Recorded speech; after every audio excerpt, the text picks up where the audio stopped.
الحمد للہ رب العالمین والعاقبۃ للمتقین والصلاة والسلام علی سید المرسلین۔ ناظرین کرام، السلام علیکم ورحمۃ اللہ وبرکاتہ۔ ایمانی صفات کا عنوان لے کر آپ کی خدمت میں حاضر ہوں۔ ایمانی صفات میں آپ کو ایک حدیث سنائی گئی تھی کہ جبریل امین نے اللہ کے نبی صلی اللہ علیہ وسلم سے سوال کیا تھا، انسانی شکل میں آئے تھے کہ ایمان کیا ہے، اسلام کیا ہے، احسان کیا ہے، قیامت کب آئے گی، قیامت کی نشانیاں کیا ہیں۔ ایمان کے تعلق سے پوچھا تو آپ نے ارشاد فرمایا کہ ایمان یہ ہے کہ تم اللہ پر ایمان لاؤ، ایمان یہ ہے کہ اللہ کے فرشتوں پر ایمان لاؤ، ایمان یہ ہے کہ اللہ کی کتابوں پر ایمان لاؤ، ایمان یہ ہے کہ اللہ کے رسولوں پر ایمان لاؤ، ایمان یہ ہے کہ قیامت کے دل پر ایمان لاؤ کہ قیامت آئے گی، حساب کتاب کا میدان ہوگا، جنت اور جہنم کے مسائل پیش آئیں گے۔ ایمان یہ ہے کہ تقدیر پر ایمان لاؤ، اچھا برا جو کچھ بھی اللہ نے زندگی میں لکھ دیا ہے۔ آئیے اس سلسلے میں ایمانیات کے تعلق سے یہ باتیں آپ کے سامنے پیش کر رہا ہوں۔ ایمان باللہ کے بعد اللہ کے پیارے پیغمبر نے فرشتوں کا ذکر فرمایا، وَمَلَائِكَتِهِ، اور اللہ کے فرشتوں پر ایمان لانا۔ جب تک اللہ کے فرشتوں پر ایمان نہ لایا جائے، اتنا اہم معاملہ ہے، اس وقت تک کوئی مومن شمار نہیں کیا جا سکتا۔ اگر کسی نے ایک پیغمبر کا، ایک رسول کا بھی انکار کر دیا تو اسلام سے خارج ہو جائے گا۔ یہ اللہ کے پیارے پیغمبر کا حکم۔ فرمایا وَمَلَائِكَتِهِ، اللہ کے فرشتوں پر ایمان لانا اتنا اہم ہے۔ فرشتے کیا ہیں؟ ایک غیبی مخلوق جس کو ہم اور آپ دیکھ نہیں سکتے، اور وہ صرف ایک اللہ کی عبادت کرتے ہیں، ان کا کام صرف اللہ کی عبادت ہے۔ آسمانوں میں بے شمار فرشتے ہیں، ہر آسمان پر کوئی سجدے میں ہے، کوئی رکوع میں ہے، کوئی قیام میں ہے، کوئی تسبیحات پڑھنے میں لگے ہوئے ہیں،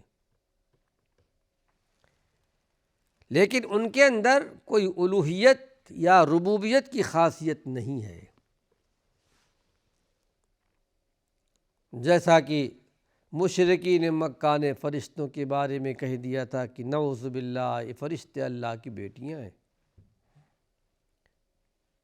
قرآن حکیم میں اللہ نے اس کا انکار کیا، نہ اللہ کی کوئی بیٹی ہے، نہ بیٹا ہے، نہ بیوی ہے، کچھ نہیں۔ سورہ اخلاص اللہ نے نازل کر دی، قل هو اللہ احد، اللہ ایک ہے، کہہ دیجئے آپ اللہ الصمد، اللہ کی ذات بے نیاز ہے، لم یلد ولم یولد، نہ اس نے کسی کو جنا ہے نہ کسی سے جنا گیا ہے،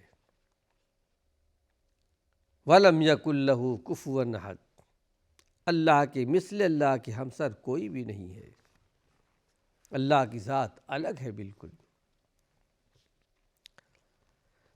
تو حقیقت میں فرشتوں کے اندر کوئی ربوبیت نہیں ہے، ربوبیت اللہ کے لیے، الوہیت اللہ کے لیے۔ الوہیت کا مفہوم یہ ہے کہ الہ، معبود صرف ایک ہے، عبادت کے لائق اللہ کی ذات ہے۔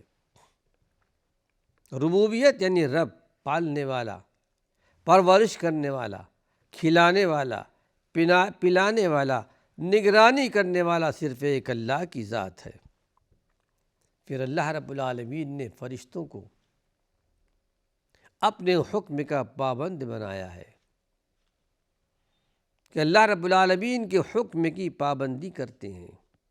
یہی نہیں بلکہ اللہ رب العالمین جو حکم نافذ کرتا ہے، نافذ کرنے کا حکم دیتا ہے، اللہ رب العالمین نے ان کو طاقت دی ہے کہ اللہ کے حکم کو نافذ کرتے ہیں۔ آئیے ایک آیت آپ کو سناتا ہوں۔ فرشتوں کا پر ایمان لانا ایک بہت بڑا مسئلہ ہے۔ ہمارے بہت سے بھائی نہیں جانتے کہ فرشتوں کی اہمیت کیا ہے، کیا مقام ہے، کیا درجہ ہے۔ سورہ الانبیاء میں ارشاد ربانی ہے کہ وَمَنْ عِنْدَهُ لَا يَسْتَكْبِرُونَ عَنْ عِبَادَتِهِ وَلَا يَسْتَحْسِرُونَ۔ اللہ کے پاس جو فرشتے ہیں آسمانوں میں، اللہ کے عرش کے اٹھانے والے، حاملان عرش جنہیں کہا جاتا ہے، وہ اللہ کی عبادت سے تکبر نہیں کرتے، اللہ کے حکموں کو ماننے والے۔ جیسا کہ ابلیس لعین نے تکبر کیا تھا کہ آدم کو سجدہ کرو، ابا واستکبر، صرف انکار ہی نہیں کیا بلکہ تکبر سے کام لیا، اور اس نے قیاس کیا۔ قیاس یہ کیا کہ میں آگ سے بنایا گیا، آدم مٹی سے بنائے گئے، مٹی نیچے گرتا ہے، آگ کے شعلے اوپر کوٹتے ہیں، کیسے ہو سکتا ہے؟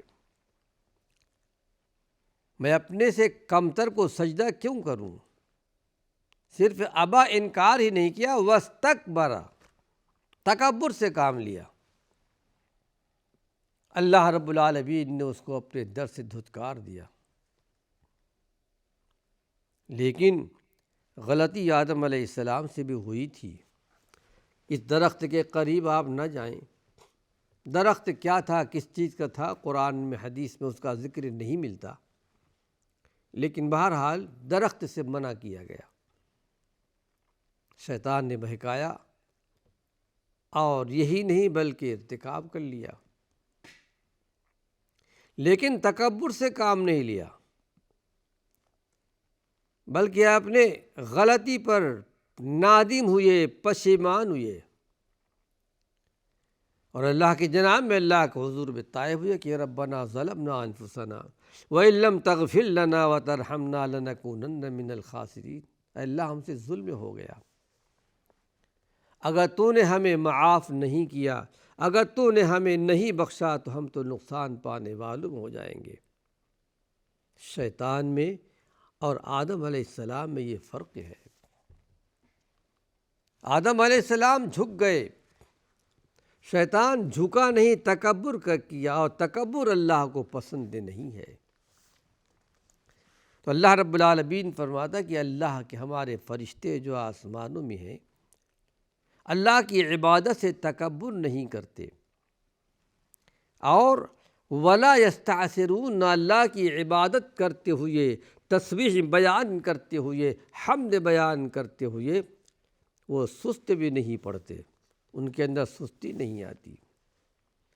ہمارے اور آپ کے اندر سستی آ جاتی ہے عبادت میں،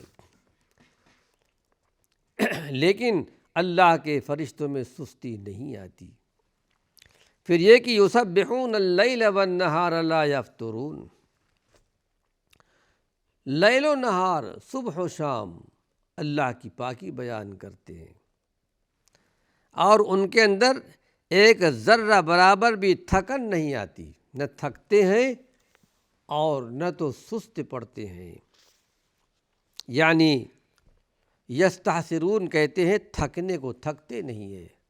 ہم اور آپ تھک جایا کرتے ہیں، اگر لمبی نماز ہو جائے، تراویح کی نماز لمبی ہو جائے تو تھکان آتی ہے، لیکن وہ فرشتے تھکتے نہیں ہیں اور وہ سستے نہیں پڑتے۔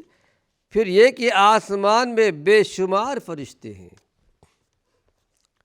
اور قرآن حکیم میں اللہ رب العالمین فرماتا ہے فرشتوں کی صفت بیان کرتے ہوئے، میں چاہتا ہوں کہ ذرا تفصیل کے ساتھ فرشتوں کے تعلق سے بیان کر دی جائیں۔ ہمارے بہت سے بھائیوں کو، بہنوں کو پتہ نہیں ہے کہ فرشتوں کی اہمیت کیا ہے، ان کا مقام کیا ہے، ان کا کام کیا ہے۔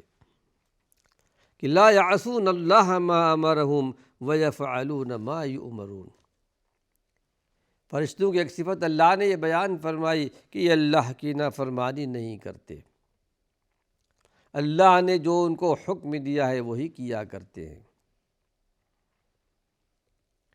اللہ کی خلاف ورزی نہیں کرتے۔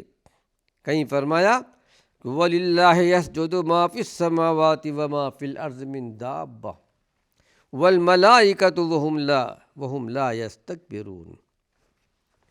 آسمان و زمین کی ہر چیز اللہ کے لیے سجدہ کرتی ہے، یہاں تک کہ دابہ، چلنے پھرنے جانور بھی، رینگنے والے جانور بھی، اور فرشتے بھی اللہ کی پاکی بیان کرتے ہیں، اللہ کے لیے سجدے کرتے ہیں۔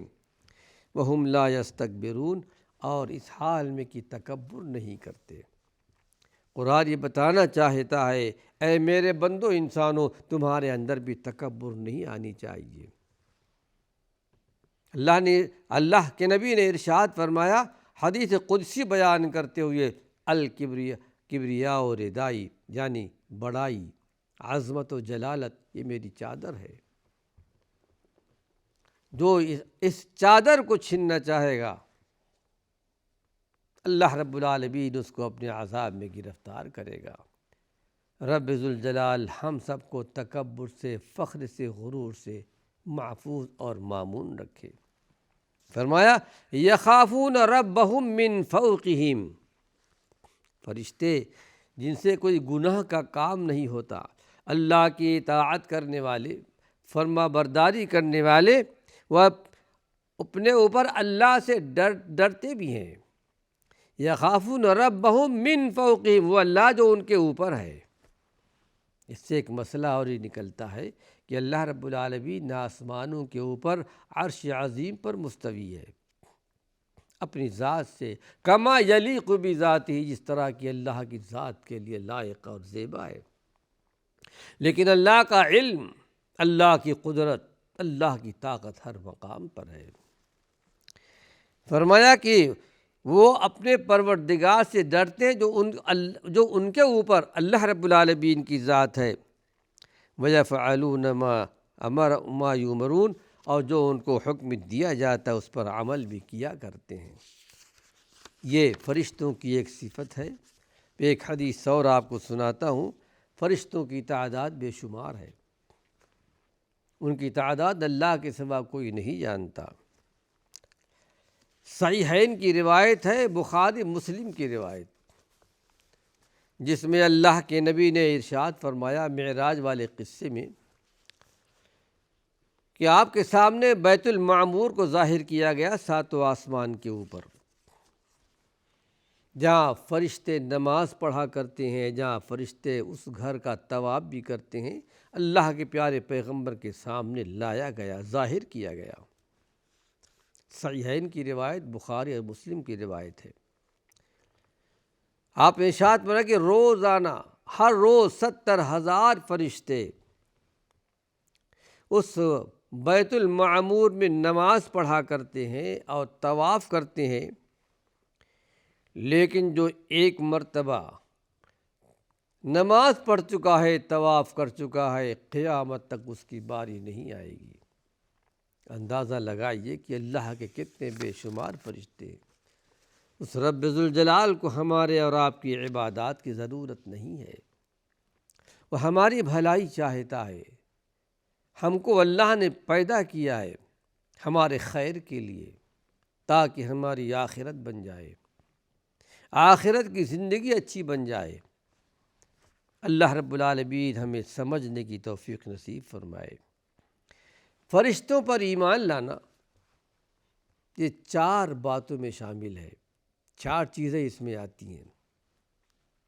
اس کو غور سے سنیے۔ پہلی بات تو یہ ہے کہ فرشتوں کے وجود پر ایمان لانا۔ اگر کوئی فرشتوں کے وجود پر ایمان نہیں لاتا، اللہ کی نگاہ میں، رسول کی نگاہ میں مومن قرار نہیں پائے گا۔ اس کا شمار ایمانیات میں سے ہے۔ آپ نے ارشاد پر کہ ایمان یہ ہے کہ اللہ پر ایمان ہو، اللہ کے فرشتوں پر ایمان ہو، فرشتوں کے وجود پر ایمان ہو۔ پھر یہ کہ جن فرشتوں کا نام ہم جانتے ہیں اس پر بھی ایمان لانا، جیسے کہ جبریل علیہ السلام ہے، اللہ کے فرشتوں میں سے ایک فرشتے ہیں۔ جن فرشتوں کو ہم نہیں جانتے، جن کے بارے میں ہمیں نہیں بتایا گیا، اس پر بھی ایمان لانا۔ تیسری بات یہ ہے کہ جن فرشتوں کی صفات کا ہمیں علم ہے، وہ کیا کام ان کے ذمہ دیا گیا ہے، اس پر بھی ایمان لانا۔ ان کی صفات کیا ہیں، ان کی ہیئت کیا ہے، ماہیت کیا ہے، شکل و صورت کیا ہے۔ جبریل علیہ السلام کے بارے میں آپ نے ارشاد فرمایا کہ اللہ کے پیارے پیغمبر نے جبریل علیہ السلام کو 2 مرتبہ اصلی شکل میں دیکھا اور ان کے 600 پر تھے، جس سے پورا افق، پوری فضا کو بھر دیا تھا۔ اس پر بھی ایمان لے آنا۔ پھر ایک یہ ہے کہ اللہ رب العالمین کے حکم سے یہ فرشتہ کبھی انسانی شکل میں ظاہر ہو کر آپ کے پاس آئے۔ اللہ کے پیارے پیغمبر کے پاس کبھی کبھی انسانی شکل میں آتے تھے۔ کبھی ایسا ہوتا کہ صحابہ بھی دیکھ لیتے، لیکن پتہ نہیں چلتا تھا کہ یہ جبریل امین ہے، بعد پہ آپ بتایا کرتے تھے، جیسا کہ حدیث جبریل میں آتا ہے۔ صحابہ بیٹھے ہوئے ہیں، اللہ کے نبی بھی ہیں، ایک آدمی آئے، سفید کپڑے، سخت سیاہ بال، اور پھر آنے والے آدمی کو کوئی پہچانتا بھی نہیں، اور یہ بھی پتہ نہیں چلتا کہ آدمی دور دراز سے آیا ہے۔ دور دراز سے آنے والے کے کپڑوں پر، بدن پر گرد و غبار ہوتے ہیں، پتہ چل جاتا ہے کہ یہ آدمی دور دراز سے آیا ہے۔ بہت سارے سوالات کیے تھے، ایمان کیا ہے، اسلام کیا ہے، احسان کیا ہے، آپ نے جواب دیا تھا۔ آخر میں آپ نے ارشاد فرمایا، جب وہ چلے گئے جبریل امین، کہا کہ فَإِنَّهُ جبریل، یہ جانتے ہو عمر بن خطاب اس حدیث کے راوی ہیں، عمر جانتے ہو کون ہے؟ کہا اللہ کے رسول بہتر جانتے۔ کہا جبریل تھے، اتاکم یعلمکم دینکم، یہ آئے تھے تم کو تمہارا دین سکھانے کے لیے۔ رب ذوالجلال ہمیں سمجھنے کی توفیق نصیب فرمائے۔ وآخر دعوانا ان الحمد للہ رب العالمین۔